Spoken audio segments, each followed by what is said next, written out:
مەڵبەندی هەشتی سۆرانی کۆمەڵی ئیسلامی بە بۆنەی ڕزگارکردنی شاری سۆران و دەڤەری باڵەکایەتی لەدەر ڕژێمی بەعسی ڕووخاو بەیاننامێکی بڵاو کردەوە و ڕایدەگەێنێت دوای 26 ساڵ لە حکومڕانی کوردی ئێستاش ئەم ناوچەکارە سادبارە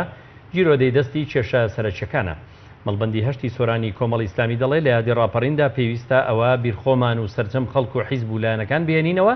کە ئەم دەستکەوتە گرنگانەی ئێستا بەرهەمی خەباتی سەرجەم حیزبەکانی ئەو کات و بەشداری خەڵک بۆ لە ڕاپەڕیندا بۆی ئێستاش پێویستە ئەو دەستکەوتانەوەکو خۆی بهێڵینەوە و پارێزگاری لێ بکەین و بۆیە لەم یادەدا باشترین وەفا و ئەمەکداری حکوومەت بۆ خەڵکی کوردستانەوەیە کە خزمەتگوزاری بگەێنێتە سەرجەم ناوچەکان و ئاوڕی جدی لە ناوچە وێرانکراوەکان بدرێتەوە بە تایبەت دەڤەری سۆران و باڵەکایەتی. بەڵێ لە بەشێکی ڕاگەیەنراوەکەدا هاتووە هیوادارین بتوانین بە هەموو لایەک خزمەتی زیاتری خەڵک بکەین و